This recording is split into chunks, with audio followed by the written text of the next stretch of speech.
it is a process of rising the outer edge of the road with respect to inner edge is known as the race HCP और क्या कहेंगे HCP। और दूसरी बात ये है कि जो इस डायरेक्शन यानी सरफेस के परपेंडिकुलर होंगे इसको क्या करो ऊपर लेके जाओ।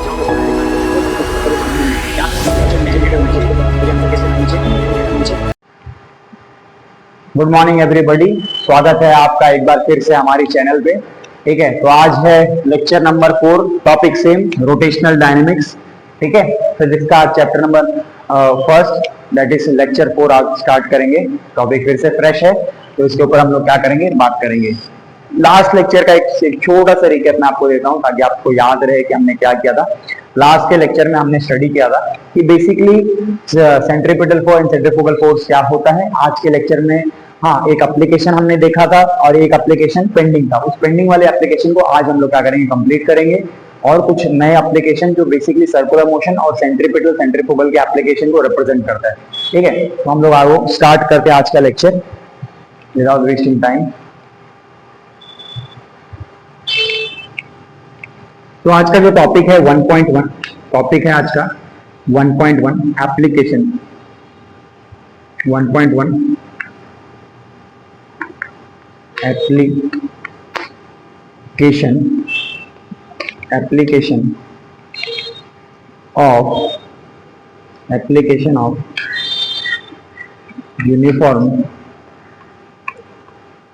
application of uniform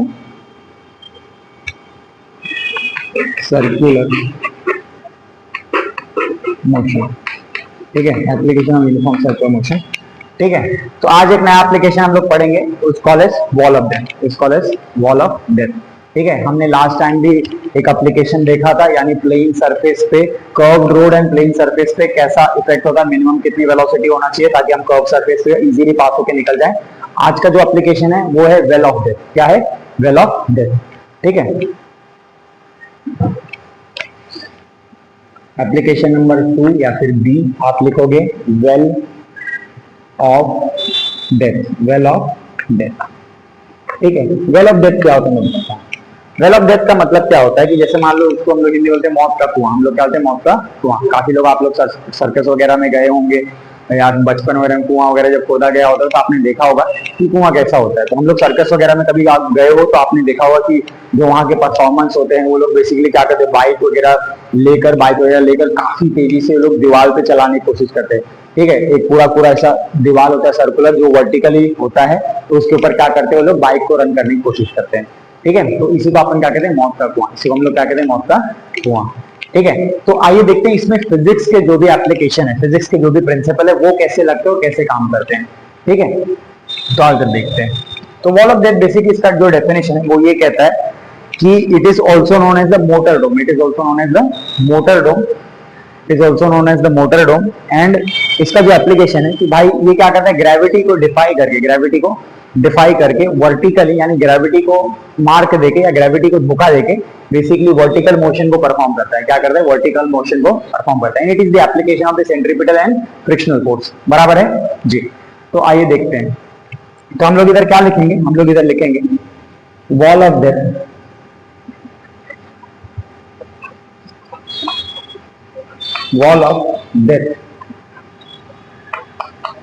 is also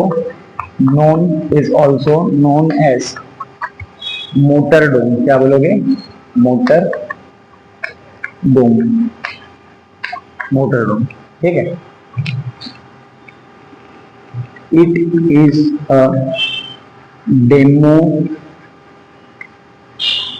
demonstration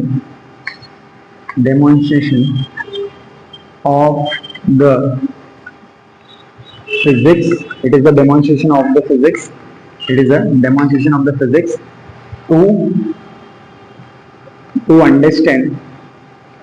to understand the concept like centripetal force, frictional force, centrifugal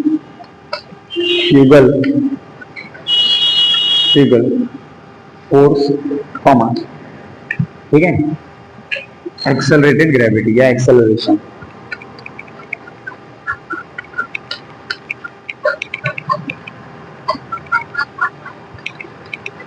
ठीक है, आप इधर फिर क्या लिखोगे, तो आप इधर लिखोगे कि where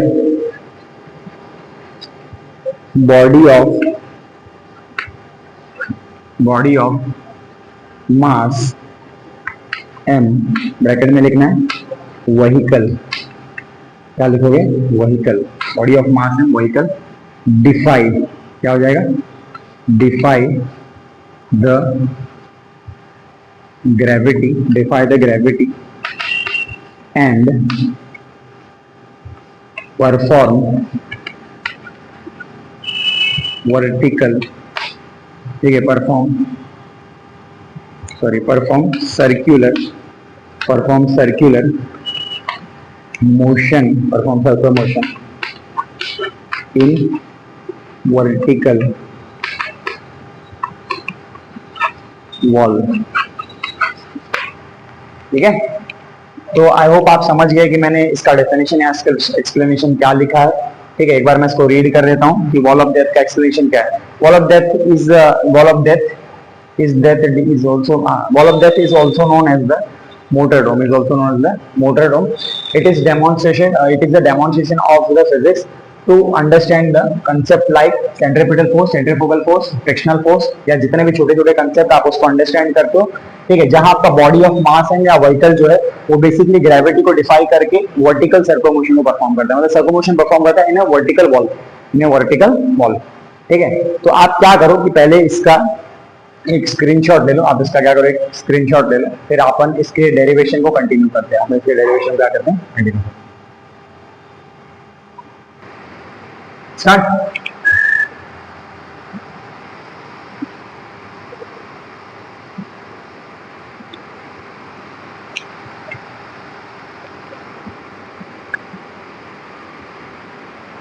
derivation of the well of death, ठीक है। तो derivation of the well of death जो है वो बेसिकली कैसे निकालना है आपको मैं बता देता हूँ। ठीक है, ये बेसिकली सेंट्रीफ्यूगल फोर्स का ही एप्लीकेशन है। किसका है, सेंट्रीफ्यूगल फोर्स का ही एप्लीकेशन है। तो किसका एप्लीकेशन है, सेंट्रीफ्यूगल का ही एप्लीकेशन है। ठीक है, तो कैसे निकालना है मैं बताता हूँ। हाँ, एक और बात नोट करें कि ये जो कंसेप्ट है ये एग्जाम में अगर इसकी प्रोबेबिलिटी आप देखोगे तो 2 मार्क्स का आता है। कितने मार्क्स का आता है, 2 मार्क्स का आता है। ठीक है, तो आप इधर क्या लिखोगे कि जैसे मान लो कि ये मेरा जो है ना, ये जो मेरा है वो बेसिकली वेल है। ठीक है, ये कुआं टाइप है या हॉरिजॉन्टल सिलेंडर है, क्या है, हॉरिजॉन्टल सिलेंडर है। ठीक है, तो ये आपका हॉरिजॉन्टल सिलेंडर हो जाएगा। ठीक है, अब ये हॉरिजॉन्टल सिलेंडर है तो इसका रेडियस जो होगा, इसका रेडियस मान लो ये हो जाएगा, इसका सेंटर O, इसका सेंटर क्या O, इसका रेडियस हो जाएगा R। ठीक है, अब यहां से अपने क्या करना है, तो जैसे मान लो यहाँ एक डॉटेड लाइन बना लो जो एक नॉर्मली क्या करेगा, एक एंड पे आके मिलेगा। ओके, तो एक एंड पे आके क्या होगा, मिलेगा। अब दूसरी बात ये कि यहाँ से सेंटर से एक लाइन और मार दे, सेंटर से आगे एक लाइन और मार दे जो फिर से सेंटर एंड रेडियस को रिप्रेजेंट करेगा। अब मान लो बॉडी ऑफ मास है, बॉडी ऑफ मास है समवेयर आपका क्या है, इधर है, बॉडी ऑफ मास क्या है, समवेयर इधर है, जो बेसिकली क्या करता है, अंदर की तरफ रोटेट कर रहा है, अंदर की तरफ क्या कर रहा है, रोटेट करने की कोशिश कर रहा है। क्लियर है क्या, तो अंदर की तरफ रोटेट करने की कोशिश कर रहा है, उसी के बारे में आपने क्या करा, डेरिवेशन निकाला। अब ये आपका वर्टिकल हो गया। ठीक है, वर्टिकल रिप्रेजेंटेशन हो गया। अब देखो क्या क्या फोर्सेस बॉडी के ऊपर लग रहा है, ध्यान दें क्या क्या फोर्सेस बॉडी के ऊपर लग रहा है। तो अगर ये है बॉडी ऑफ मास है, क्या बेटा, बॉडी ऑफ मास है, तो बॉडी ऑफ मास अगर ये है तो नीचे के डायरेक्शन में जो फोर्स लगेगा, क्या लगेगा, नीचे डायरेक्शन में जो फोर्स लगेगा उसको अपन बोलेंगे mg, उसको हम लोग क्या बोलेंगे, mg, बराबर है। और बाहर के डायरेक्शन में आप क्या, बाहर के डायरेक्शन में जो फोर्स लगेगा, ठीक है, मैं इसको नीचे लिख देता हूं, तो उसको बोलेंगे fcp, इसको अपन क्या बोलेंगे, fcp, बराबर है। दूसरी बात ये है कि अब देखो जैसे मान लो कि अगर मुझे दीवार पे ग्रिप बनाना है, दीवार को अगर मुझे क्या करना है, पकड़ने की कोशिश करना है, तो मेरा जो ग्रिप होगा वो अपवर्ड डायरेक्शन में होगा। कौन से डायरेक्शन में होगा, अपवर्ड डायरेक्शन में होगा। तो उस हिसाब से आपने क्या बोला, फ्रिक्शनल फोर्स। फ्रिक्शनल फोर्स क्या होता है कि अपन बोलते हैं कॉन्टेक्ट फोर्स में आता है, किसमें आता है, दो बॉडी अगर एक दूसरे से जुड़ती हैं तो ड्यू टू फ्रिक्शनल फोर्स आती है। तो अगर मुझे ग्रिप बनाना है, मुझे क्या बनाना है, ग्रिप बनाना है, तो जो भी मेरा डायरेक्शन हो, जो मेरा क्या होगा, डायरेक्शन होगा फ्रिक्शन का, वो बेसिकली कहाँ होगा, तो आपने इधर क्या बोलना है कि सर इसका डायरेक्शन होगा अपवर्ड डायरेक्शन, कैसा होगा इसका, अपवर्ड डायरेक्शन होगा, क्लियर है क्या, तो इसका डायरेक्शन जो होगा अपवर्ड। अब उसके बाद रही बात ग्रेविटेशन फोर्स का, तो इधर आप देख लो कि अब इसमें क्या रह गया, तो आई होप इसमें कुछ रह नहीं गया है, कट कर भाई, कट कर, शॉर्ट हो गया पूरा।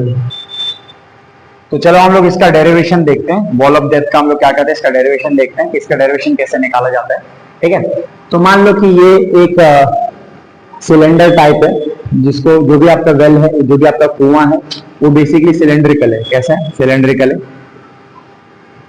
मैं चीज बना देता हूँ ताकि अच्छा दिखे। मान लो ये इसका सेंटर O हो जाएगा, इसका रेडियस हो जाएगा R, उसके बाद अब एक डॉटेड लाइन बनाओ जहां आपको बॉडी रखना है, तो आप इधर क्या डॉटेड लाइन इससे बनाओ, ठीक है। तो डॉटेड लाइन जब आप इधर बना लोगे तो इधर बॉडी आपका हो जाएगा, तो बॉडी जो है बेसिकली अंदर की तरफ है, बॉडी आपका कहाँ है, अंदर की तरफ है। अब नीचे के डायरेक्शन में जो फोर्स लगेगा उसको अपन क्या बोलेंगे, mg, तो हम लोग क्या बोलेंगे mg। Frictional force upward direction लगेगा, ठीक है, ताकि मुझे क्या करना है, देखो दीवार और उसके बीच में ग्रिप बनाना है, दीवार उसके बीच में मुझे क्या बनाना है, ग्रिप बनाना है, तो आप इधर क्या बोलोगे sir, frictional force upward direction में लगेगा। और सेंट्रीफ्यूगल जो फोर्स है वो बेसिकली कहाँ होगा, बाहर के डायरेक्शन में, कहाँ होगा, बाहर के डायरेक्शन में, तो आप इधर क्या बोलोगे कि एफसीपी फोर्स जो है वो बेसिकली कहाँ होगा, बाहर के डायरेक्शन में। और जो बॉडी का मास है, बॉडी का जो मास है वो मान लो m है, इसका सेंटर हो गया O और इसका रेडियस जो है R, ठीक है। अब इसके अलावा जो है आपको देखना है, इसके अलावा आपको देखना है कि नॉर्मल कहाँ होगा, ठीक है, इसके अलावा आपको क्या देखना है, नॉर्मल कहाँ होगा। तो नॉर्मल जो है वो सरफेस के परपेंडिकुलर होता है, at the point of contact normal is always perpendicular to the surface. आप इधर क्या बोलोगे, अगर ये मेरा सरफेस है और बॉडी अगर मेरी ये है, तो कांटेक्ट यही हो रहा है ना, तो आप इधर क्या, सरफेस से सीधा परपेंडिकुलर एक लाइन मारो, यही आपका क्या हो जाएगा, नॉर्मल, ये आपका क्या हो जाएगा, नॉर्मल। तो आई होप थोड़ा डायग्राम का रिप्रेजेंटेशन जो है आप समझ गए होंगे कि मैं एक्चुअली क्या बताना चाह रहा हूँ। इस चीज को हम लोग क्या करते हैं और सिंप्लीफाई करके मैं इधर ऊपर बना देता हूँ। आप इधर क्या लिखोगे कि जैसे मान लो एक पॉइंट मास है, ठीक है, यही मास एक पॉइंट मास बन गया। अब नीचे के डायरेक्शन में जो फोर्स लगेगा, नीचे के डायरेक्शन में जो फोर्स लगेगा इसको हम लोग बोलते हैं mg, इसको हम लोग क्या बोलेंगे, mg। बाहर के डायरेक्शन में जो फोर्स लगेगा इस फोर्स को अपन क्या बोलेंगे, सेंट्रीफ्यूगल, इसको हम क्या बोलेंगे, सेंट्रीफ्यूगल। सरफेस से जो परपेंडिकुलर फोर्स लगेगा उसको अपन क्या बोलेंगे, नॉर्मल, इसको हम लोग क्या बोलेंगे, नॉर्मल, ठीक है। और अपवर्ड डायरेक्शन जो फोर्स लगेगा उसको अपन क्या बोलेंगे, फ्रिक्शनल फोर्स, इसको हम लोग क्या बोलेंगे, फ्रिक्शनल फोर्स, ठीक है। तो आप इसको क्या बोलोगे, सही हो गया, फ्रिक्शनल फोर्स, ठीक है। तो ये आपका मास हो जाएगा, इधर लिखोगे dm, आप इधर मास क्या लिखोगे, dm। आइए इसको निकालने की कोशिश करते हैं कि कैसे निकलता है, ठीक है। अब देखो डायग्राम से इतना पता चला है कि फ्रिक्शनल फोर्स और mg इक्वली अपोजिट है। डायग्राम से क्या पता चला है कि friction and mg is equal and opposite. और दूसरे डायग्राम से क्या पता चला कि n यानी नॉर्मल जो है वो सेंट्रीफ्यूगल फोर्स से इक्वल है, सेंट्रीफ्यूगल फोर्स से क्या है, इक्वल है। तो आप इधर क्या बोलोगे कि इक्वेशन जो पहला वाला बैठेगा वो बेसिकली कितना होगा कि n बराबर, ठीक है, पहला जो इक्वेशन है आप लिखो n बराबर fcp, ठीक है। आप अपने हिसाब से लिख सकते हो, ठीक है, जो भी आपको समझ में आए। दूसरा है कि f किसके बराबर है, तो आप इधर क्या बोलोगे सर, f जो है वो बेसिकली किसके बराबर है, तो आप इधर लिखोगे f बराबर जो है mg के बराबर है, किसके बराबर है, mg। तो n बराबर fcp हो जाएगा और f बराबर क्या हो जाएगा, mg, ठीक है। इधर आपको दो बात पता होना चाहिए कि f का जो फॉर्मूला होता है, f का जो फॉर्मूला होता है वो होता है न्यू n, यानी स्टैटिक फ्रिक्शन का जो फॉर्मूला होता है वो कितना होता है, न्यू n। दूसरा ये है कि सेंट्रीफ्यूगल फोर्स का, सेंट्रीफ्यूगल फोर्स का जो फॉर्मूला है वो कितना होता है, mv square upon r, mv square upon कितना होता है, r होता है। तो अपन क्या करेंगे, उसको पुट कर सकते हैं इधर। तो आपने इधर क्या करना है, इक्वेशन नंबर 1 ही हो जाएगा और इक्वेशन नंबर 2 ही हो जाएगा। तो सिंपली क्या करो, डिवाइड 1 विद 2, डिवाइड 1 विद 2। तो 1 को 2 से जब आप डिवाइड करोगे तो जो भी आपका इक्वेशन बैठेगा वो बेसिकली इतना होगा, n upon f, n upon कितना हो जाएगा, f equal to fcp upon mg, ठीक है। उसके बाद आप इधर क्या लिखोगे कि n हो गया और fcp का फॉर्मूला यूज कर लें तो ये कितना हो जाएगा, तो आप इधर लिखोगे न्यू n, आप इधर कितना लिखोगे, mu n, which is equal to fcp का फॉर्मूला कितना है, mv square upon r upon mg, ठीक है, अपॉन कितना हो जाएगा, mg। अब इसके बाद जो है आप इधर यदि मैं लिख देता हूं तो आप इसके बाद क्या लिखोगे, तो आप इधर लिखोगे n upon mu n, n upon कितना होगा, new n, which is equal to mv square upon r into 1 upon mg। नीचे का मैंने ऊपर ला दिया, नीचे का मैंने क्या किया, ऊपर ला दिया ताकि इजीली कैंसिल्ड हो जाए, इजीली क्या हो जाए, कैंसल्ड हो जाए। अब देखो तो आप इधर क्या लिखोगे, n upon mu n in equal to sorry mu n equal to m v square upon r upon 1/mg। ठीक है, तो आप इधर क्या बोलोगे कि सर n से n कैंसिल हो रहा है, क्या हो रहा है, n से n इधर क्या हो जाएगा, कैंसिल। तो n से n आप इधर करो कैंसिल, और इधर m से m क्या हो जाएगा, कैंसिल। तो m से m आपका क्या हो जाएगा, कैंसिल। अब जब इसका नया इक्वेशन आप लिखोगे तो आप इधर क्या लिखोगे, 1 अपॉन न्यू, 1 अपॉन क्या लिखोगे, न्यू, और इसका क्या लिखोगे, V square upon R G, we square upon क्या हो जाएगा, आर जी। अब इसके बाद फर्दर ये है कि आप इधर कितना लिखोगे, आप इधर लिखोगे आर जी, क्या लिखोगे, R G equal to we square, और जो डिवाइड में है वो डिवाइड में ही रहेगा। ठीक है, अब इसके बाद क्या करना है, स्क्वायर का रूट हो जाएगा, स्क्वायर क्या हो जाएगा, रूट, तो इधर रूट बना दे, और इधर कितना लिखे, R G upon mu, R G upon mu which is equal to B. ठीक है, तो यही फॉर्मूला आपको निकालना था, यही फॉर्मूला आपको क्या करना था, निकालना था।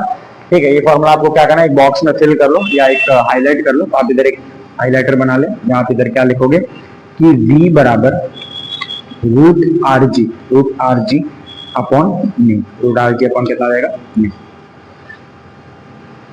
ठीक है, तो ये है मिनिमम वेलोसिटी जिसका रिलेशन इधर दिया हुआ है, जिससे आप क्या निकाल सकते हो कि v equal to under root are G upon mu. ठीक है, तो आई होप ये टॉपिक जो है वो आपको क्या हो गया, समझ में आ गया है। ठीक है, एक बार शॉर्ट रिकैप मैं कर देता हूँ कि आपने इधर क्या करना है, वर्टिकली दिया हुआ है तो आपको पहले उसका कंपोनेंट फाइंड करना है। पहले आपको क्या फाइंड करना है, कंपोनेंट। जब आप उधर कंपोनेंट फाइंड कर लोगे, आप उसका इक्वेशन बना लें, उसको डिवाइड करके जो भी कैलकुलेशन करने के बाद आपका फाइनल रिजल्ट अगर ये आ रहा है तो करेक्ट है। ठीक है, अब इसके बाद है एक इसका स्क्रीनशॉट ले लो, फिर हम लोग आगे फर्दर कंटिन्यू करते हैं। ठीक है, कट करेगा। आज का अभी नेक्स्ट टॉपिक जो है वो टॉपिक अंडरस्टैंड करने वाला एक नेक्स्ट टॉपिक है banking of road. Next topic आपका क्या है, banking of road. Basically banking of road काफी इंपॉर्टेंट लगता है। देखो 4 मार्क्स का आता है, बट प्रोबेबिलिटी अगर मैं बताऊं तो 4 4 8 2 डेरिवेशन है। उसके अलावा एमसीक्यू वगैरह में पूछ सकता है, या ऐसा सवाल पूछ सकता है कि बैंकिंग ऑफ रोड होता क्यों है, या फिर बैंकिंग ऑफ रोड हम लोग करते क्यों है, या what is the mean by banking of road. ठीक है, तो पहले देख लेते हैं कि बैंकिंग ऑफ होता क्या है। तो इधर जो कंसेप्ट है, कंसेप्ट का नाम है 1.2, कंसेप्ट का नाम क्या है 1.2। तो आप इधर क्या लिखोगे,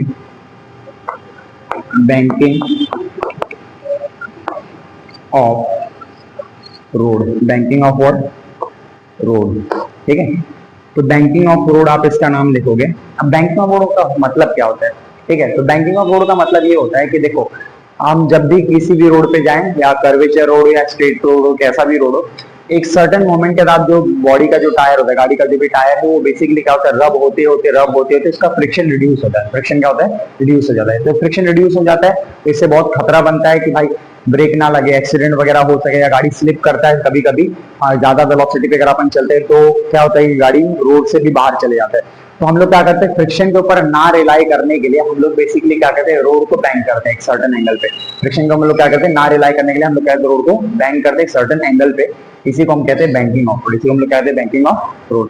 अब इसका एप्लीकेशन जो अगर आपको देखना है रियल लाइफ में, तो आई होप इसका सबसे अच्छा एप्लीकेशन आप देख सकते हो फॉर्मूला 1 रेस कार के अंदर होता है, और हाईवे वगैरह पे आप देख रहे हो सर्टेन एंगल पे आप हम लोग रोड को क्या करते हैं, बैंक करने की कोशिश करते हैं। ठीक है, तो इसका जो डेफिनेशन है वो बेसिकली ये है कि the rising of the outer edge of the road, the rising of the outer edge of the road, ठीक है, to the rising of, cut करो यार। तो अगला टॉपिक है अपना बैंकिंग ऑफ रोड। अगला टॉपिक अपना क्या है, बैंकिंग ऑफ रोड। तो बैंकिंग ऑफ रोड में बेसिकली क्या होता है, बैंकिंग ऑफ रोड में आपको बता देता हूँ। बैंकिंग ऑफ रोड का मतलब बेसिकली क्या होता है कि देखो जब भी आप क्या करते हो कि हम लोग गाड़ी चलाते हैं रोड पे, अब रोड चाहे कैसा भी हो, एक सर्टेन टाइम पीरियड के बाद जो भी आपका बॉडी का फ्रिक्शन है, गाड़ी का जो भी फ्रिक्शन है रोड टायर का, वो बेसिकली क्या होता है, रब करते करते कम होने लगता है। क्या होता है, कम होने लगता है। तो जब ग्रिप कम होने स्टार्ट हो जाता है due to rubbing, due to क्या होता है, प्रोसेस ऑफ रबिंग, तो उस केस में आप क्या करते हैं ना कि हम फ्रिक्शन के ऊपर रिलाई नहीं कर सकते। हम लोग क्या करते हैं, फ्रिक्शन के ऊपर रिलाई नहीं कर सकते। इससे ये हो सकता है अगर बॉडी जो एकदम फ्लैट हो जाएगा तो उसका जो ग्रिप पकड़ने या रोड पे जो ग्रिप बिठाने का कंसेप्ट है, कट करो यार बेंच इसकी माँ की आँख, तुम लोग क्या कर रहे हो मुझे।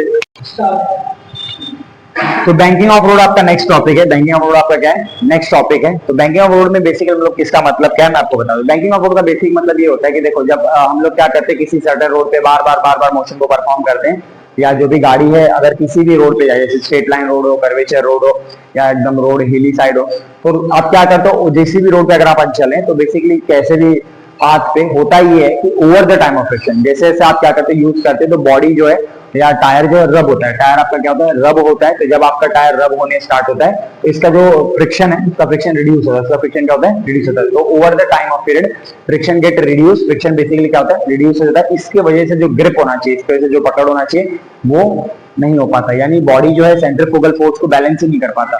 तो हम लोग क्या करते हैं, रोड को एक सर्टेन एंगल पे बैंक करते हैं ताकि जो गाड़ी है वो रोड पे बना रहे, गाड़ी आपका क्या रहे वो रोड पे बना रहे। What is the banking of road? Banking of road का मतलब क्या होता है, it is the process of rising the outer as of the road with respect to inner edge is known as the banking of road। ठीक है, तो हम लोग इसको क्या लिखेंगे कि it is defined as, हम लोग लिखेंगे इधर कि हम लोग लिखेंगे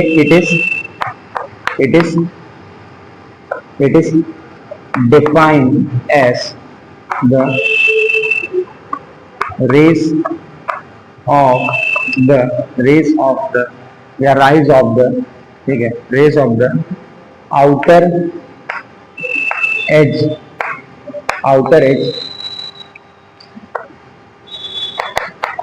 with respect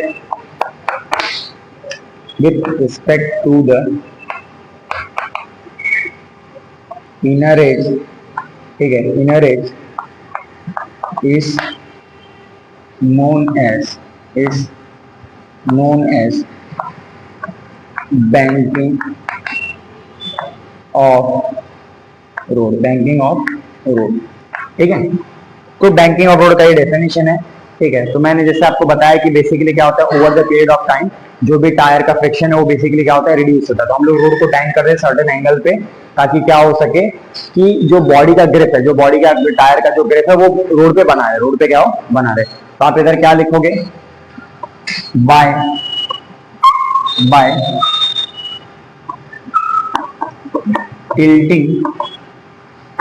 tilting the road at certain angle theta, ठीक है। तो सर्टेन एंगल थीटा के ऊपर जब आप क्या करते हो, बैंक करते हो, इसको अपन कहते हैं बैंकिंग ऑफ रोड, ठीक है। अब आओ इसको देखते हैं कि इसको कैसे बनाया जाता है, इसके डेरिवेशन की बात कर लेते हैं।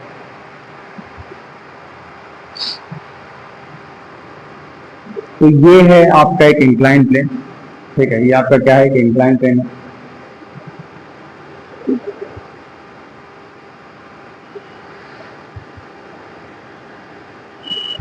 ये आपका इंक्लाइन प्लेन है, या रोड को आपने एक सर्टेन एंगल पे इंक्लाइन किया। मान लो एंगल है थीटा, एंगल क्या है बेटा, थीटा है। तो आपने रखा है इधर एंगल थीटा। अब यहाँ एक ब्लॉक रखा है, यहाँ क्या रखा है, ब्लॉक रखा हुआ है, ठीक है। यहाँ एक ब्लॉक रखा हुआ है। अब क्या करना है, आपको इधर चेक करना है कि जो भी ब्लॉक है, जो भी गाड़ी है, इसके ऊपर क्या क्या फोर्स लगता है, एक्सेप्ट द फ्रिक्शन, बिकॉज आपको पता है कि हमने रोड क्यों बैंक किया है। यहाँ हम फ्रिक्शन को दिखा सकते हैं, बट आपको पता है कि फ्रिक्शन को हम लोग को नहीं दिखाना है, बिकॉज इसी के लिए तो बैंक किया है, रोड हमने इसी के लिए बैंक किया है ताकि फ्रिक्शन को हम लोग ना दिखाएं। Friction over the time reduce ही हो जाता है।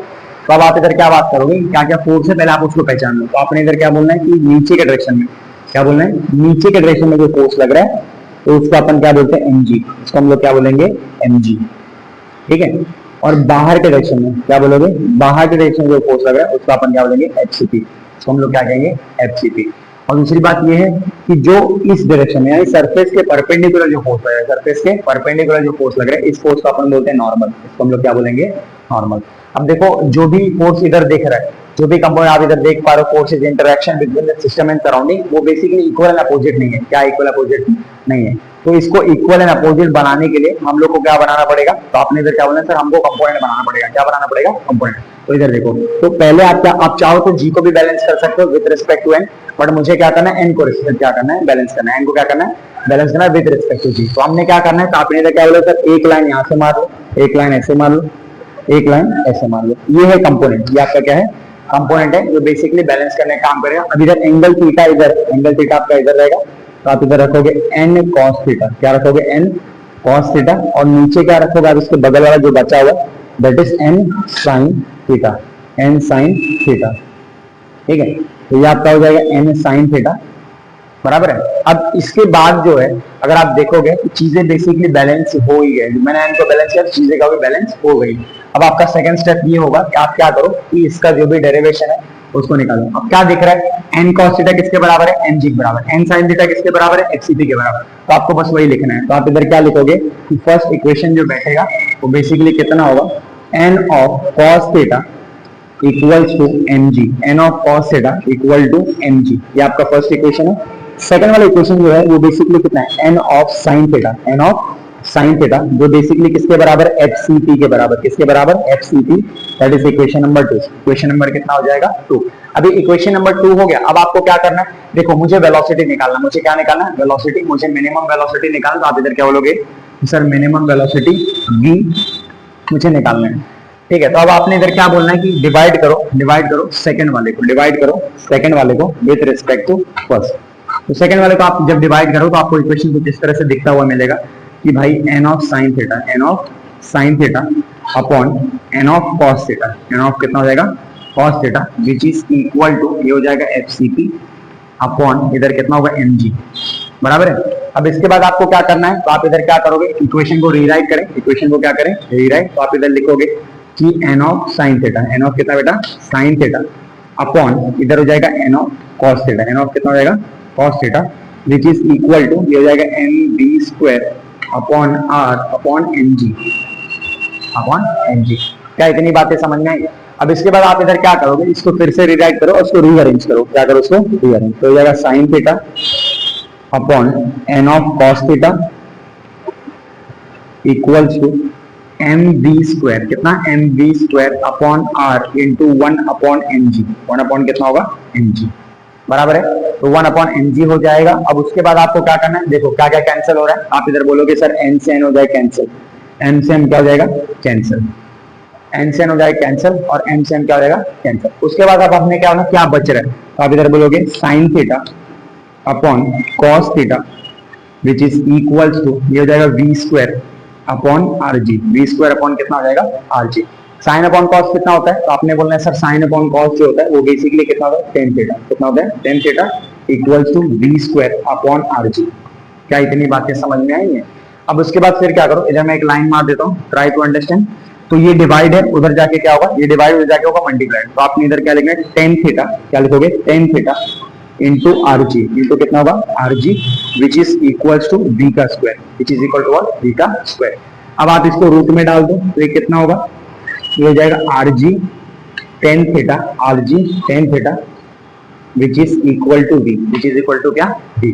तो यही है इसका मिनिमम वेलोसिटी, यही आपका क्या है मिनिमम वेलोसिटी। इसको आप क्या करें कि एक हाईलाइट में ऐसे हाईलाइट कर दें कि v equal to under root rg, v equal to under root rg tan theta, under root rg tan theta.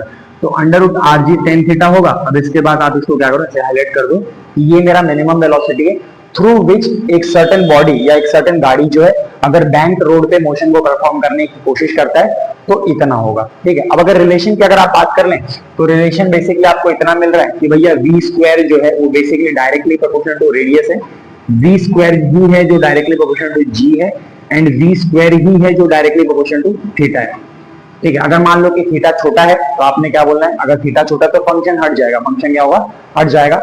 तो आप इस तरह का रिलेशन भी बता सकते हो, ठीक है। आई होप आप ये समझ गए हो, आई होप आप क्या गए हो समझ गए हो। अब इसके बाद हमको क्या करना है, इसका केस देखना है, हमको इसका क्या देखना है केस। तो हम लोग ने अभी निकाला, देखो हमने क्या निकाला अभी, v इक्वल टू कितना होता है under root rg tan theta, कितना होता है under root rg tan theta. इधर मैंने आपको क्या बताया, मैंने बताया कि r का जो रिलेशन होता है वो बेसिकली कितना r स्क्वायर का रिलेशन हो जाएगा, अरे v स्क्वायर का रिलेशन हो जाएगा r के साथ, इक्वेशन नंबर 1। सेकंड है v स्क्वायर का रिलेशन जो होगा वो बेसिकली g के साथ होगा, यानी acceleration due to gravity, equation number 2।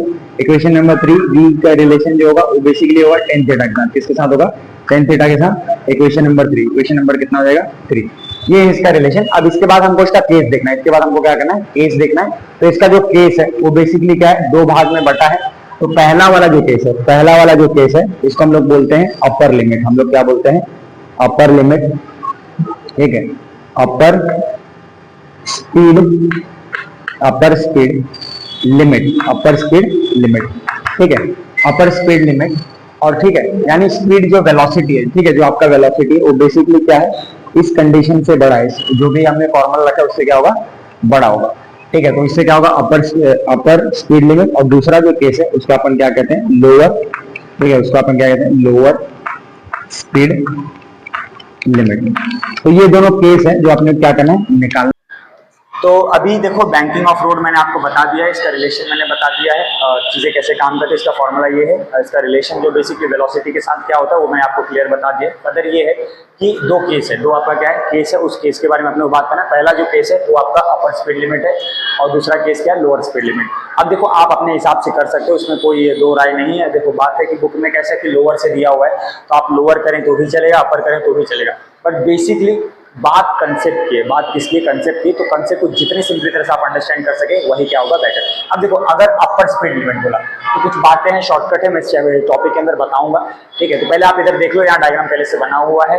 तो आपने इधर क्या बात करना है कि ये एक इंक्लाइन प्लेन है जिसका हाइट h है, जिसका हाइट क्या है, h है, इसका थीटा r है, सॉरी इसका थीटा एंगल जो है वो थीटा है, और जो इसका रेडियस है, जो बेसिकली क्या है वो इंक्लाइन प्लेन का रेडियस है, वो आपका r है। अब उसके बाद ये आपका सिस्टम है जिसका मास m है, ये आपका कार है, बॉक्स है, ब्लॉक है, चाहे जो भी आप बोलो, तो इसका मास m है। फर्दर है कि आपको देखना सिस्टम और सराउंडिंग के बीच में क्या क्या फोर्सेस लग रहे हैं, क्या क्या फोर्सेस लग रहे हैं। तो डाउनवर्ड डायरेक्शन में जो फोर्स लग रहा है दैट इज व्हाट mg, और बाहर के डायरेक्शन में जो फोर्स लग रहा है, क्या बेटा, बाहर के डायरेक्शन में जो फोर्स लग रहा है उसका नाम है सेंट्रीफ्यूगल, उसका हमने क्या बोलना है, सेंट्रीफ्यूगल। और फर्दर ये है कि जो सरफेस के परपेंडिकुलर, जो क्या होता है सरफेस के परपेंडिकुलर फोर्स है दैट इज व्हाट नॉर्मल, अब आपको क्या करना है कि आपको खुद ही डायग्राम में पता चल रहा होगा कि इधर जा रहा है, ये इधर जा रहा है, ये नीचे डायरेक्शन में जा रहा है। तो हर एक फोर्स जो आप इधर देख पा रहे हो, क्या करो बेटा, हर एक फोर्सेज जो आप बेसिकली देख पा रहे हो, ये सारे के सारे जो फोर्सेज हैं वो बेसिकली क्या हो रहे हैं, एकदम अपने हिसाब से कोऑर्डिनेट करने की कोशिश कर रहे हैं। हमको इसको क्या करना है ना कि हमको इसको बैलेंस करना है, हमको इसको क्या करना है, बैलेंस करना है। और क्यों बैलेंस करना है, तो हमको इसलिए बैलेंस करना है ताकि हमको वो एक इक्वेशन मिल जाए और मैं क्या करूँ, एक अपर स्पीड निकाल पाऊँ, अपर स्पीड लिमिट क्या करूँ, निकाल पाऊँ। अब देखो करना क्या है, मान लो कि नॉर्मल कंडीशन सरफेस से परपेंडिकुलर है, क्या ये mg के बराबर है, नहीं, mg से थोड़ा सा टेढ़ा है, mg से थोड़ा सा क्या टेढ़ा है। तो आपने इधर क्या बात करना है कि सर कि मैंने क्या ना एक ऐसे कंपोनेंट बना लिया, क्या ऐसे कंपोनेंट, तो एक लाइन यहाँ पास होगा और एक लाइन यहाँ पास होगा, ठीक है।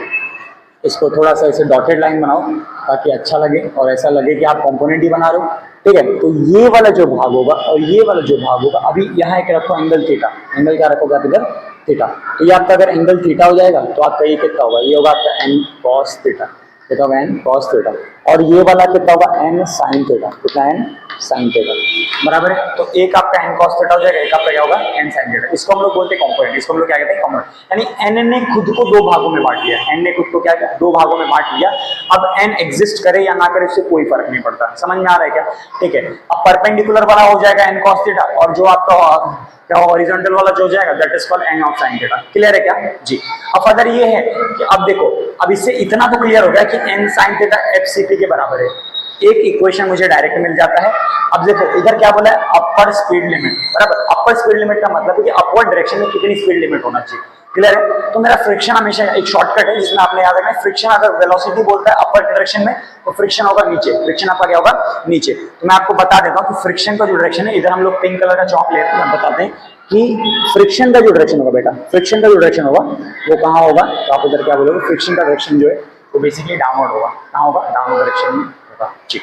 अब देखो डाउनवर्ड डायरेक्शन में इस डायग्राम को मैं क्या करता हूँ, एक बार और बता देता हूँ, अपने हिसाब से बता देता हूँ ताकि आप क्या करो, सिंपली तरह से इसको अंडरस्टैंड करो, ठीक है। मान लें कि ये एक बॉडी है, एक क्या बॉडी है जिसका मास dm है, ठीक है, थोड़ा सा इधर बना लो, ये एक बॉडी है, ठीक है, जिसका मास क्या है dm है। अभी नीचे डायरेक्शन में बेटा जो फोर्स लग रहा है, क्या बोलना है तूने, नीचे के डायरेक्शन में जो फोर्स लग रहा है उसका अपन क्या बोलेंगे mg, उसको हम लोग क्या बोलेंगे mg। अगर यहाँ वाला जो फोर्स लग रहा है उसका आप क्या बोलोगे, तो आप उसको बोलोगे कि सर ये है fcp, क्या आपका कितना है fcp। फर्दर है कि ये वाला डायरेक्शन है, इधर क्या लग रहा है, तो इधर नॉर्मल लग रहा है, इधर क्या लग रहा है, नॉर्मल, ठीक है। इसका मास कितना है बॉडी का, तो आपने इधर क्या बोलना है, बॉडी का मास हमने पॉइंट मास लिया है तो ये हो जाएगा dm, ये कितना हो जाएगा dm।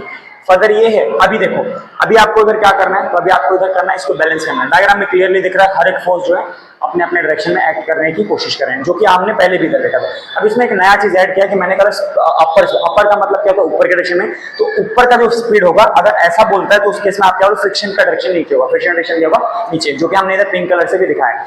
अब देखिए आपने इधर इस डायग्राम को फिर से इधर से बना लो, तो इसका डायरेक्शन क्लियरली पता चलता है कि भैया ये इधर। अब ये चौथा जो फोर्स लग रहा है बॉडी के ऊपर, वो भी क्या है, अपने डायरेक्शन में एक्ट कर रहा है। अब हमको क्या करना है, सबको बैलेंस कर देना है, सबको क्या करना है, बैलेंस करना है। तो कैसे आपको बैलेंस करना है, पहला जो स्टेप होगा, आप पहले क्या करो, n cos थीटा को n को बैलेंस करो। तो n के दो कंपोनेंट होंगे, एक क्या होगा, तो बेटा एक हो जाएगा, इधर रहेगा एंगल थीटा, इधर एंगल क्या होगा, थीटा। आप इधर क्या बोलोगे, n of cos theta. Okay, अभी इधर बैलेंस किया, तो अगर इधर थीटा है, इधर cos थीटा, तो कुछ नहीं बचा, तो बचा हुआ क्या होगा, तो बचा हुआ sin थीटा होगा, बचा हुआ कितना, sin थीटा। इधर एंगल हो गया sin थीटा। अभी sin जो n sin थीटा वो किसके बराबर है, तो भैया वो fcp के बराबर है। किसके बराबर है, fcp। फर्दर ये है कि अब मुझे क्या करना है, फ्रिक्शन को बैलेंस करना है, फ्रिक्शन को क्या करना है, बैलेंस करना है। ठीक है, इधर मैं आपको एक ट्रिक बताता हूँ कि आप क्या करो, बेसिकली अंडरस्टैंड करो। देखो ये बात आप समझ गए कि नीचे के डायरेक्शन में फ्रिक्शन है, और मुझे कैसे पता चलेगा कि भैया मुझे कॉस कहाँ लगाना है, क्योंकि इधर एंगल दिया नहीं अच्छे से। ठीक है, एंगल किस रिस्पेक्ट में, उसकी बात ही नहीं करेगी। आपने सीधा सीधा अंडरस्टैंड करना है कि भाई एक शॉर्टकट है कि अगर इधर कॉस थीटा है, इधर क्या है cos थीटा, तो उसका अपोजिट में आप क्या रखोगे, sin। बट ये किसके लिए होगा, जब हम लोग लोअर केस सॉल्व करेंगे। ठीक है, अपर केस में अब आप इधर देख पा रहे हो कि यहाँ sin थीटा, यहाँ क्या है, sin थीटा है। तो एक शॉर्टकट है कि अगर यहाँ sin थीटा होगा तो इधर अपन क्या लिखेंगे, f ऑफ cos थीटा, क्या लिखेंगे, f ऑफ cos थीटा। तो पहले आप इधर एक एंगल बना लो, जो एंगल आपका क्या होगा, थीटा, और यहाँ एक डायरेक्शन में एक एरो बना लो, जहाँ पे इधर ऐड कर दो प्लस, और इधर कितना होगा, f ऑफ cos थीटा। तो जहाँ sin है उसी के नीचे आपका cos लिख दो। अब अगर थीटा इधर है, ये cos हो जाएगा, तो नीचे के डायरेक्शन में जो फोर्स लगेगा, क्या बेटा, नीचे के डायरेक्शन में जो फोर्स लगेगा वो मेरा कितना होगा, f of sin theta, f of कितना होगा, sin थीटा। तो आई होप ये थोड़ी सी बातें आप अंडरस्टैंड कर गए हो। देखो मैंने क्या किया, मैंने यही किया कि जो भी फोर्सेस थे अलग अलग डायरेक्शन में थे, उसको हमने बैलेंस करने की कोशिश की by using component, by using what, component. अब आपको क्या करना है, तो अब आपको यही करना है कि जो जो आपको दिख रहा है उन सारे डेटा को कलेक्ट करके इक्वेशन बनाने की कोशिश करो, इक्वेशन बनाने की क्या करो, कोशिश करो। तो मैं इधर थोड़ा सा चॉक चेंज कर लेता हूँ। देखिए, अच्छा इस डायग्राम से मुझे क्या पता चल रहा है, फिगर नंबर 2 से मुझे क्या पता चला है, ये डायग्राम जो 2 है, कि n of sin theta f sin theta plus ng के बराबर है। तो हो गया ना, तो आपने इधर क्या बोलना है कि फर्स्ट इक्वेशन जो बैठेगा तो वो कितना होगा, तो भैया ये होगा n cos थीटा इक्वल्स, ये कितना होगा, f sin theta plus mg, ये फर्स्ट इक्वेशन बराबर। अब इसके बाद क्या करना है, देखो चुपचाप से इसको उठा के उधर शिफ्ट कर दो, तो ये कितना हो जाएगा, ये हो जाएगा n cos theta minus f of sin theta. सही नहीं, सही सही। अच्छा विच इज इक्वल टू, तो विच इज इक्वल टू पहले से mg को आप पहले से राइट साइड में शिफ्ट करें, उसको हिलाने की कोशिश ना करें। फर्दर ये है, सेकंड वाली इक्वेशन की बात करें, तो सेकंड वाला जो इक्वेशन है n sin थीटा बैलेंस में आ गया, f cos थीटा बैलेंस में आ गया, किसके बराबर है, hcp। आपने इधर क्या बात करना है कि n ऑफ sin थीटा, कितना बेटा, n of sin theta plus इधर कितना होगा, f of cos theta which is equals to fcp, कितना होगा, fcp बराबर। अब आपने देखो इसको मुझे कुछ मतलब बैलेंस करने की जरूरत है, इधर उधर करने की जरूरत नहीं है, चीजें ऑलरेडी बैलेंस है। क्योंकि आपको पता होना चाहिए राइट डायरेक्शन में जो होता है, राइट साइड में जो होता है, इक्वल के बाद जो होता है वहां mg होना चाहिए, और दूसरे इक्वेशन में क्या होना चाहिए, fcp होना चाहिए बराबर। तो ये वाला जो नया इक्वेशन जो बैठा है, ये मेरा क्या हो जाएगा, इक्वेशन नंबर 1। इक्वेशन नंबर अब क्या हो जाएगा, 1। पहले यही 1 था, तो हम लोग इसको रीअरेंज किया, क्या किया, रीअरेंज, तो ये आपका इक्वेशन नंबर 1 आ जाएगा बराबर। फर्दर है कि ये वाला जो है वो मेरा क्या होगा, इक्वेशन नंबर 2। अब आपने अगर क्या बात करना है कि अब देखो इसको बैलेंस करो, अब बैलेंस होगा, अब देखो पहले डिवाइड करो दूसरे को, ठीक है। तो आपने इधर क्या बोलना है कि divide second equation, divide what, second वाला इक्वेशन विद फर्स्ट वाला, विद व्हाट, फर्स्ट वाला। यानी हमेशा आपको पता था, हमने लास्ट वाला भी ये वाला जब निकाला था तो वहां भी हमने क्या बात किया था कि fcp जो है, क्या बेटा, fcp जो हमेशा ऊपर ही रहेगा। तो ऑलवेज डिवाइड सेकंड वाला विद फर्स्ट। अगर मान लो कि आप इसको पहले लिखते हो और इसको बाद में लिखते हो, तो भैया 1 डिवाइड बाय 2 हो जाएगा, 1 डिवाइड बाय कितना हो जाएगा, 2 हो जाएगा जी। अभी क्या करना है, देखो तो अभी अपने को क्या करना है कि सेकंड डिवाइड बाय फर्स्ट मैंने कर दिया, तो चुपचाप से जो दिया वो लिख दो। तो n sin theta plus f of cos theta which is equal to fcp, उसके बाद डिवाइड कितना हो जाएगा, डिवाइड, तो ये कितना हो जाएगा, n of sin sorry n of cos theta minus f of sin theta बराबर है। अब राइट साइड में देखो कितना आएगा, तो बेटा राइट साइड में आएगा mg, कितना आएगा mg। अच्छा एक और बात मैं आपको बता दूं कि आपको ये बात पता होना चाहिए पहले से, आप इधर सर्कुलर मोशन पढ़ रहे हो, तो एफसीपी का फॉर्मूला कितना होता है, बार बार बताया, mv स्क्वायर अपॉन r। और सेकंड वाला जो है ना, सेकंड वाला, ये फर्स्ट वाला है, ये सेकंड, तो f जो है वो बेसिकली कितना होगा, न्यू n होगा, कितना होगा, न्यू n। सही है, सही है, ठीक है। अब आपने इधर क्या बोलना है कि देखिए सेकंड स्टेप क्या होगा मेरा, ये होगा n of sine theta plus f के जगह ये वाला फॉर्मूला लिखो, तो आप इधर कितना लिखो, new n cos theta upon इधर कितना हो जाएगा, तो ये हो जाएगा n of cos theta minus f की जगह फिर से क्या लिखो, न्यू n, और ये कितना होगा, साइन थीटा। बोलिए इतनी बातें समझ में आई। अब आ जाइए राइट साइड पे, तो एफ सी पी की जगह अपन लिखेंगे mv square upon r upon mg। क्या इतनी बातें समझ में आई है, एकदम सिंपल है।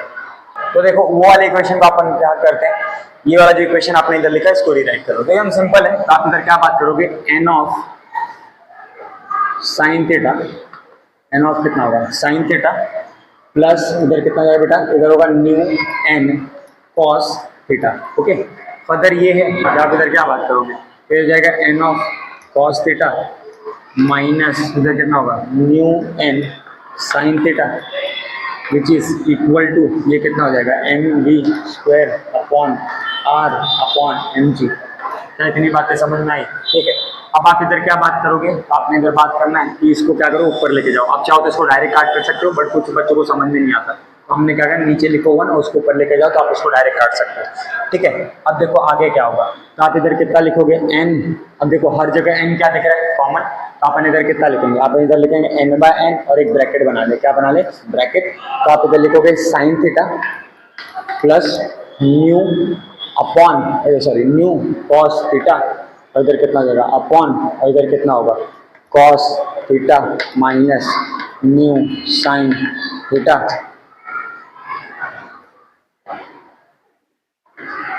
Which is equal to mv square upon r into 1 upon mg। नीचे से ऊपर आ जाएगा तो उल्टा हो जाएगा, बराबर है।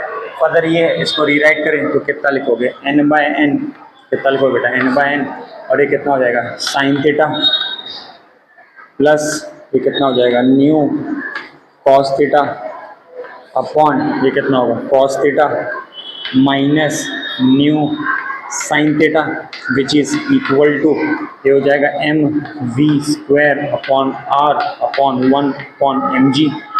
ठीक है, इसको मैंने 2 बार रिराइट किया है। अब आप देखो m से n डायरेक्ट कैंसिल हो रहे हैं न्यूमरेटर एंड डिनोमिनेटर में, और इधर m से n क्या हो रहा है, cancel in numerator and denominator. अब आपको क्या करो, चीज़ों को रीअरेंज करने की कोशिश करो। तो आपने इधर कितना बोलना है कि साइन थीटा, क्या बेटा, sine theta plus new cos theta upon ये कितना हो जाएगा, cos theta minus mu sine theta. ठीक है, तो विच इज इक्वल्स टू ये कितना हो जाएगा, V square upon R G. We square upon कितना होगा, आर जी। तो V square upon are G आपका हो जाएगा। तो अब आपको देखो क्या करना है, तो आपको यही करना है कि बेसिकली अब मुझे निकालना है वेलोसिटी। तो अगर देखो मैं आपको सीधा बताऊं कि भाई आपका इक्वेशन यहीं आके खत्म हो गया, ये डिवाइड है, इधर जाके मल्टीप्लाइड होगा, बट याद रखें कि मुझे 10 के टर्म में चाहिए। मुझे आंसर किसके टर्म में चाहिए, 10 के टर्म में चाहिए। तब तक आप इधर का स्क्रीनशॉट ले लो, ठीक है। तो देखो अपना जो आंसर आएगा वो बेसिकली इतना आएगा कि आपने इधर लिखना है साइन थीटा। क्या लिखना है बेटा, sine theta, sine theta plus इधर कितना लिखोगे, न्यू कॉस थीटा अपॉन इधर कितना हो जाएगा, तो आपने इधर लिखना है कॉस थीटा माइनस ये कितना होगा, न्यू साइन थीटा। ठीक है, ब्रैकेट क्लोज, इधर कितना लिखोगे, आर जी, इधर डिवाइड कर हो जाके मल्टीप्लाई हो जाएगा, R ji which is equal to we का स्क्वायर। अब देखो फर्दर ये अगर मैं इसको रूट चढ़ा दूँ तो आपका आंसर जो है एकदम करेक्ट है, इसमें कोई दिक्कत नहीं, बट मेरा जो आंसर वो 10 के टर्म में होना चाहिए। तो मैं यही बार बार कह रहा हूँ, आपके इधर क्या करना है, डिवाइड करो numerator and denominator with cos theta. तो कॉस थीटा से जब आप इधर डिवाइड करोगे तो आपका जो आंसर होगा sin theta plus new cos theta upon ये कितना होगा, कॉस थीटा, बराबर। अभी इसको कॉस से डिवाइड करो, इधर थोड़ा सा इसको हटाओ और इधर कितना लेगो, इसको कॉस थीटा से डिवाइड करो तो बराबर है। अभी ये हो गया अपर का पार्ट, और लोअर का पार्ट कितना होगा, cos theta upon cos theta minus ये कितना होगा, new sign theta upon cos theta. क्या इतनी बातें समझ में आई जी। फर्दर ये है, अब ब्रैकेट हो जाए क्लोज, ब्रैकेट आपका क्या होगा क्लोज, ये कितना होगा R ji which is equal to E का square, which is equal to R E का स्क्वायर जी। फर्दर ये है, जब आप इधर देख लो इधर क्या होगा, तो इधर ये होगा साइन अपॉन कॉस क्या होगा, तो साइन अपॉन कॉस होता है बेटा 10, आपने इधर कितना लिखना है टेन थीटा, इधर प्लस इधर कितना होगा न्यू, कॉस बाय कॉस होगा 1, फर्दर है ब्रैकेट क्लोज, फर्दर है आपने इधर क्या बोलना है कॉस बाय कॉस, फिर से इधर कितना हो जाएगा 1 माइनस न्यू, और इधर कितना होगा ब्रैकेट, और इधर कितना लिखोगे टेन थीटा, कितना लिखोगे 10 थीटा, ब्रैकेट एक बार फिर से क्लोज, और ये कितना हो जाएगा आर जी, और ये कितना होगा ई का स्क्वायर। ठीक है, अब आप इसको रूट में डाल दें, कहाँ डाल दें रूट में डाल दें, तो ये कितना हो जाएगा, ये हो जाएगा 10 थीटा, कितना होगा 10 थीटा, ब्रैकेट बना लो इधर 10 theta plus new upon 1 minus new, फिर कितना होगा 10 थीटा, ब्रैकेट आपका क्लोज हो जाएगा, इसके बाद इधर हो जाएगा R ji which is equal to V, बराबर। तो ये हो जाएगा v, फाइनल फॉर्मूला जब आप इसको नोट करोगे तो v ही जो है वो कितना बन जाता है v1, क्या बन जाता है v1। अब इसको अच्छी तरह से दिखाने के लिए आपने उधर क्या बात करना है कि एक इधर मैं एक अच्छा सा रिप्रेजेंटेटिव बना देता हूँ, तो मैंने लिखना v(1) which is equal to, ये कितना हो जाएगा रूट ब्रैकेट, इधर अपन लिखेंगे आर जी ब्रैकेट क्लोज, एक और ब्रैकेट, फर्दर ये है 10 थीटा, कितना 10 थीटा, सॉरी ब्रैकेट जो है आप इधर सॉरी तो लिखो 10 थीटा प्लस न्यू, कितना हो जाएगा प्लस न्यू अपॉन इधर कितना होगा 1 माइनस न्यू 10 थीटा। ठीक है, ब्रैकेट आपका हो जाएगा क्लोज, इधर एक से बॉक्स बना लें ताकि ये लग रहा है कि आपने किया हुआ। ठीक है, तो आई होप सो आप समझ गए हो कि बेसिकली v(1) जो है वो कैसे आता है, इसको आप क्या बोलते हो अपर स्पीड लिमिट। ठीक है, एक बार इसको देख लें, मैं इसको एक बार शॉर्टली बता देता हूँ कि आपने उधर क्या बात करना है कि देखिए कंपाउंड के ऊपर जो भी चीज़ें लगी हैं आपने उसको देख लो कौन कौन सा फोर्स सिस्टम के ऊपर लगे, और सिस्टम के बाद उसको क्या करो उसका सबका कंपोनेंट बना लो, क्या बना लो उसका कंपोनेंट बनाने के बाद आपको सब कुछ इक्वेशन में मिलेगा, इक्वेशन मिलने के बाद आप उसको सॉल्व करने की कोशिश करें, बेसिक मैथ्स है, बेसिक मैथ्स लगा के आपने इधर क्या करना है इसको सॉल्व करके v(1) निकाल देना जी। तो आई होप आप समझ गए हो कि v(1) या फिर अपर स्पीड लिमिट कैसे निकलता है। ठीक है जी, इसका एक स्क्रीनशॉट ले लो, इसके बाद हम लोग क्या करते हैं लोअर लिमिट निकालने की कोशिश करते हैं, क्या करते हैं लोअर लिमिट निकालने की कोशिश करते हैं जी। अब देखिए ये एक इंक्लाइन प्लेन है, ये बेटा क्या है इंक्लाइन प्लेन है। अब मान लो कि इधर एक ब्लॉक है, इधर क्या है ब्लॉक है, ठीक है, अब इधर एक छोटा सा ब्लॉक है जिसको आप अपना गाड़ी समझो, जिसका मास m है, जिसका मास क्या है m है। अब देखो फिर से वही बात, ये हाइट हो जाएगा, ये आपका क्या हो जाएगा हाइट, ये आपका रेडियस हो जाएगा, और ये सिस्टम का डिस्प्लेसमेंट या फिर एक डिस्टेंस से मानकर चलो यार, ये आपका h हो जाएगा, ये आपका क्या हो जाएगा r हो जाएगा, और ये आपका क्या हो जाएगा s, बराबर। अब देखो बॉडी का मास जो है वो m है, तो आपने इधर क्या बोलना है, अब चलो ये सिस्टम और ये मेरा पूरा पूरा क्या हो जाएगा सराउंडिंग। अब देखो सिस्टम के ऊपर क्या क्या फोर्स लग रहा है, एक बार फिर से आप इसको दोहरा दें मेरे साथ प्लीज। ठीक है, तो नीचे देखो नीचे के डायरेक्शन में जो फोर्स लग रहा है, क्या बेटा नीचे के डायरेक्शन में जो फोर्स लग रहा है उसको आप क्या बोलोगे mg, उसको आप क्या बोलोगे mg, बराबर। और बाहर के डायरेक्शन में क्या बोला, बाहर के डायरेक्शन में जो फोर्स लग रहा है दैट इज वन fct, बराबर। और सरफेस से परपेंडिकुलर, सरफेस से जो परपेंडिकुलर जो फोर्स लग रहा है उसको आप क्या बोलोगे, तो यही हो जाएगा मेरा नॉर्मल, मेरा क्या हो जाएगा नॉर्मल। ठीक है, अच्छा इस बार जो स्पीड लिमिट लगेगा फिर से हम लोग पिंक कलर यूज करेंगे ताकि आप समझ पाओ। तो इस बार स्पीड लिमिट जो लगेगा वो होगा इस डायरेक्शन में, क्या होगा इस डायरेक्शन में, इसको आप क्या बोलोगे, ये हो जाएगा आपका अपर स्पीड, ठीक है। तो ये आपका हो जाएगा अपर स्पीड लिमिट, तो ये आपका क्या होगा अपर के डायरेक्शन में स्पीड लिमिट हो जाएगा, क्योंकि हम लोग निकालें लोअर स्पीड लिमिट, क्या निकालें लोअर स्पीड लिमिट, यानी स्पीड जो है नीचे के डायरेक्शन में कितना होना चाहिए वही आप क्या करो निकालो। अब इधर हमने क्योंकि उधर v(1) बोला था तो ये आपका कितना है v(2), कितना है बेटा ये v(2), कैसे निकालना, अभी डायग्राम कॉम्प्लिकेट हो जाएगा अगर मैं इसको बैलेंस करने की कोशिश करूँ। तो अब आपको इधर क्या बात करना है कि इसका एक सेकंड डायग्राम लगेगा, इसका क्या लगेगा एक सेकंड डायग्राम लगेगा जहां हम लोग क्या करेंगे इसको अंडरस्टैंड करने की कोशिश करेंगे। ठीक है, तो मान लो कि ये एक छोटा सा पॉइंट मास है जो dm है, कितना है dm, बराबर। बाहर के डायरेक्शन में क्या बेटा, बाहर के डायरेक्शन में जो फोर्स लग रहा है उसको आप क्या बोलोगे fcp, उसका आप क्या बोलोगे fcp, वो इधर देखना। अच्छा नीचे के डायरेक्शन में क्या सर, नीचे डायरेक्शन में जो फोर्स है वो कितना होगा mg, सही है। और सरफेस से जो डायरेक्शन लग रहा है परपेंडिकुलर वो आपका कितना होता है, ये आपका हो जाएगा नॉर्मल, आपका कितना है नॉर्मल हो जाएगा। ठीक, अब देखो स्पीड लिमिट लोअर है तो फ्रिक्शन का होगा ऊपर, होगा फ्रिक्शन का होगा ऊपर। फिर से आप देख पा रहे हो पिछले वाले डायग्राम की तरह चीजें फिर से क्या हो गई मैच हो गई। हमको क्या करना है बैलेंस करना है, क्या करना है बैलेंस। तो कैसे आप बैलेंस करोगे, आपने इसका कंपोनेंट बनाना, क्या बनाना है कंपोनेंट। तो कैसे कंपोनेंट आप बनाओगे, तो आप देखो एक इधर आ जाएगा जो n को बैलेंस करेगा, बराबर, और एक क्या होगा एफ को बैलेंस करेगा, यानी आपके फ्रिक्शन को बैलेंस करने की कोशिश करेगा, बराबर। तो ये डायरेक्शन में क्या बोलना है कि सर ये डायरेक्शन होगा थीटा, तो ये मेरा कितना हो जाएगा, ये मेरा हो जाएगा एन ऑफ कॉस थीटा, और ये मेरा कितना होगा N of sign theta. Clear है? क्लियर है, बराबर है क्या जी। यहाँ थोड़ा सा एरो बना लो, नाम है एरो। फर्दर ये है कि आप उधर क्या बात करोगे कि ये डायरेक्शन में आपका क्या है फ्रिक्शन। अब देखो, अब आप उधर क्या बात करोगे कि बेसिकली अब मुझे किसको बैलेंस करना है, फ्रिक्शन को, बराबर। अच्छा, एक शॉर्टकट मैंने लास्ट टाइम बताया था किसके लिए, अपर स्पीड लिमिट के लिए, इसके अपर स्पीड लिमिट के लिए, और एक शॉर्टकट मैं किसके लिए बताया था, लोअर स्पीड लिमिट के लिए, इसके लोअर स्पीड लिमिट के लिए, ठीक है। तो अब देखो मैं इधर क्या बताता हूँ कि फ्रिक्शन को बैलेंस करने के लिए अब इधर कितना लिखा है, एन कॉस थीटा, कितना लिखा है, एन ऑफ कॉस थीटा।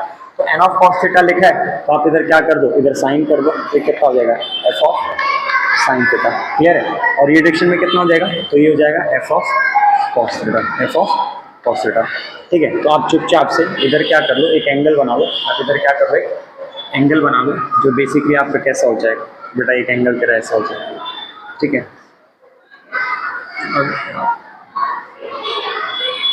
अब यहाँ थोड़ा सा आप समझ रहे हो कि लिखा हुआ है, तो ट्राई टू अंडरस्टैंड में आपका एक एंगल जो है इस डायरेक्शन में होगा।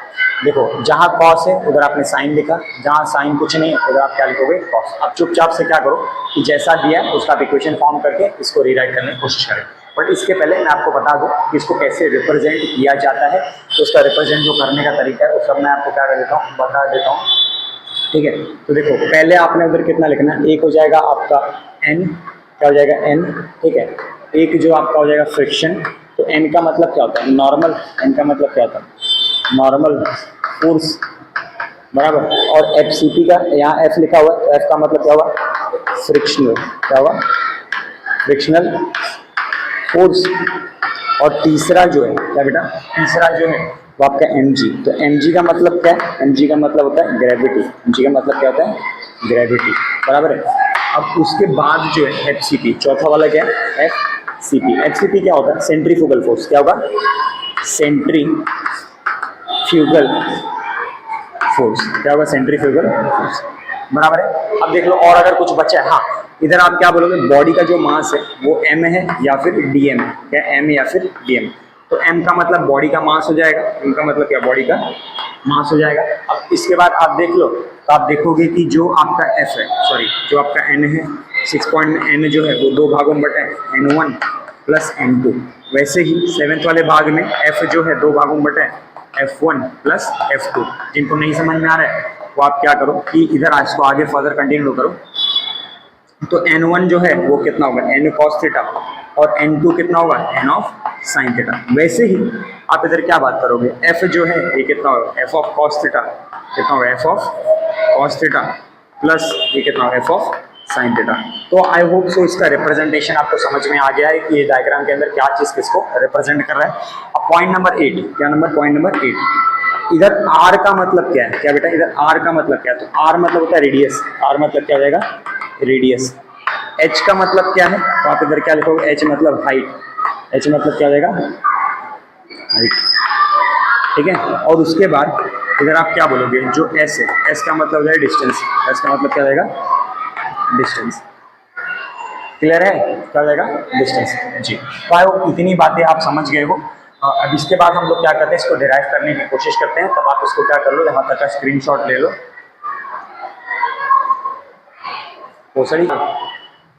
तो बेसिकली ये जो है हमने क्या किया, देखिए अब बेसिकली हमने क्या किया कि सब कुछ रिप्रेजेंट कर दिया। अब रिप्रेजेंट करने के बाद अब आपने इधर क्या बात करना है कि देखिए इसको कैसे निकाला जाता है। तो आप चुपचाप से देख लो इधर कि क्या क्या लग रहा है। तो आपने क्या बोलना है कि पहला जो लग रहा है, तो देखो लेफ्ट साइड पे जो होगा वो बेसिकली कितना हो जाएगा, ये हो जाएगा F of sign theta, F of कितना होगा, साइन थीटा, एफ मतलब स्टैटिक फ्रिक्शन, फर्दर है ये कितना हो जाएगा, N of cos theta, N of कितना होगा, कॉस थीटा, ठीक है, विच इज इक्वल्स टू कितना हो जाएगा, फिर से ये हो जाएगा एम जी, कितना हो जाएगा ये एम जी, ठीक है।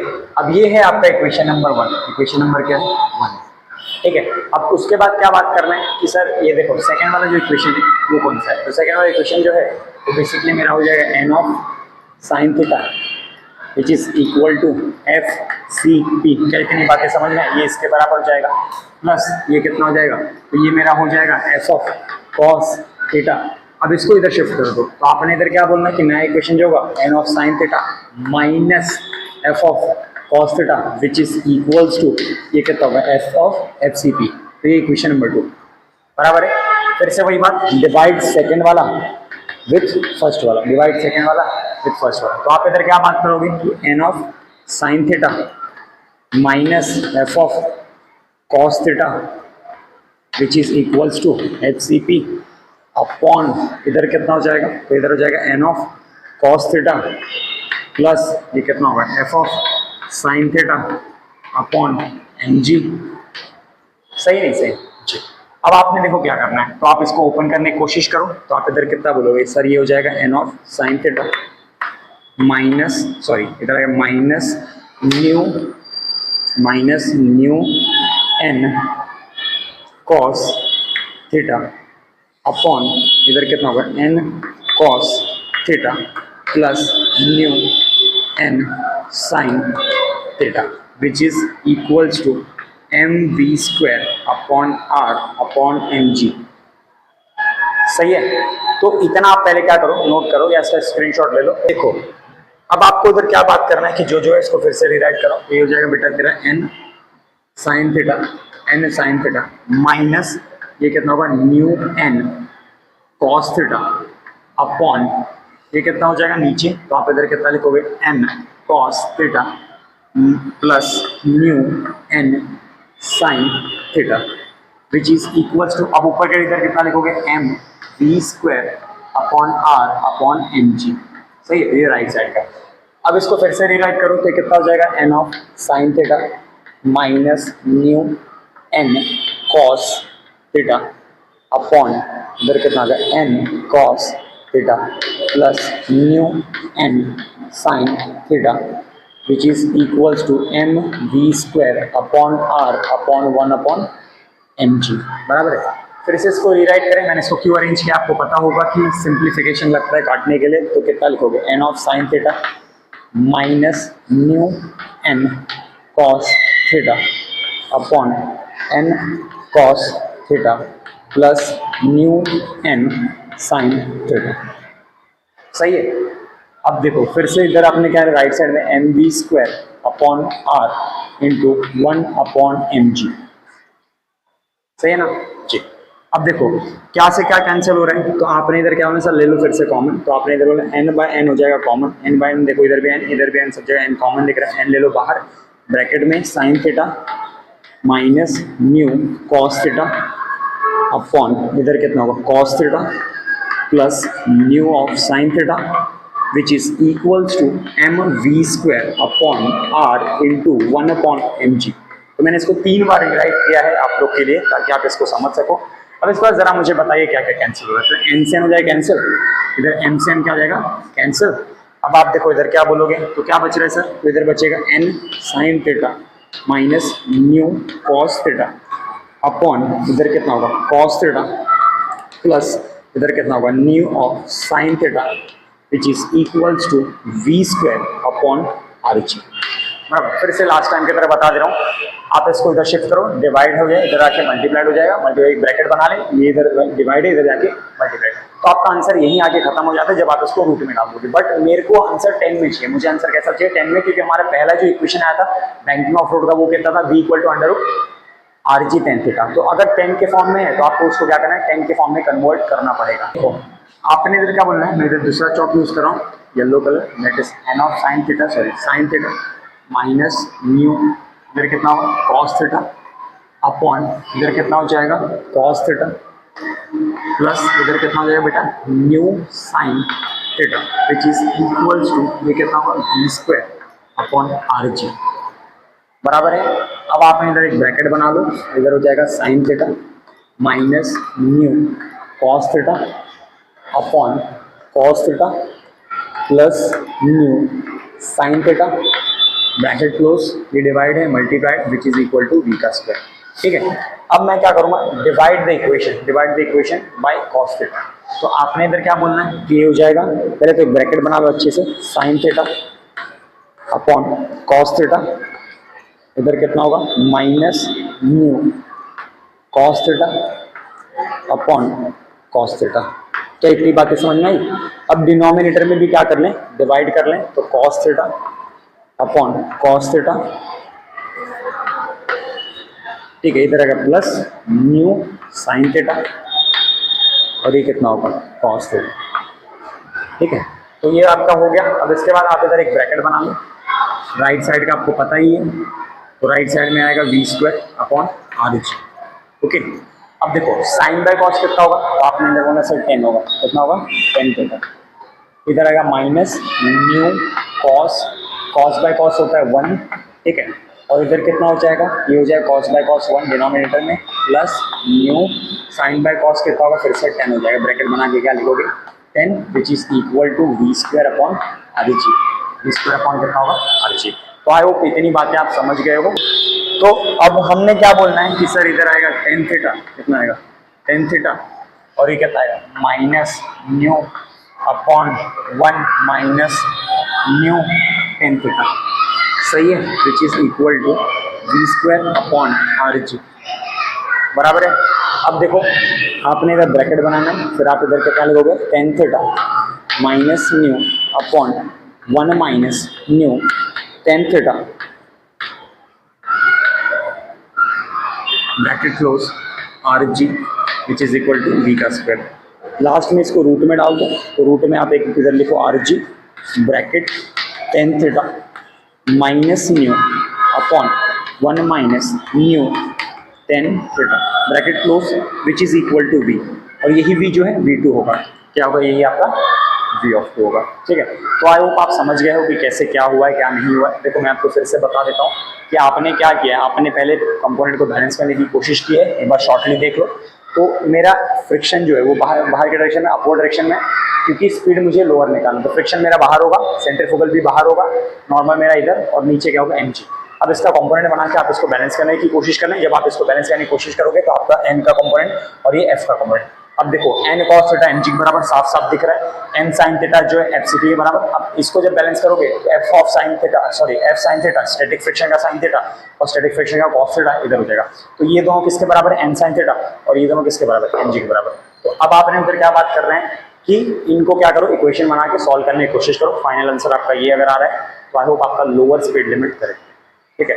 तो ये जो टॉपिक है यहीं आके समाप्त हो जाता है। आज का जो सेशन था यानी lecture 4 of the chapter number 1 यहीं आके ख़त्म हो जाता है विद बोथ द टॉपिक्स। आज हमने काफ़ी कुछ देखा, बैंकिंग ऑफ एंगल देखा, सॉरी बैंकिंग ऑफ रोड देखा, और बैंकिंग ऑफ रोड के अंदर हमने क्या देखा कि बैंकिंग ऑफ रोड का मतलब क्या होता है, ठीक है। और बैंकिंग ऑफ रोड का मतलब होने के बाद हमने उसका 2 केस देखा, that is upper speed limit and the lower speed limit, जिसको आप बोलते हैं वेलोसिटी 1 वेलोसिटी 2, ठीक है। तो आज का लेक्चर आई होप सो ठीक ही गया हो, अच्छा गया हो। मैंने भी अपने एंड से काफ़ी कोशिश की कि मैं आपको एक बेहतरीन नॉलेज दे पाऊँ। थैंक यू सो मच, बहुत बहुत धन्यवाद।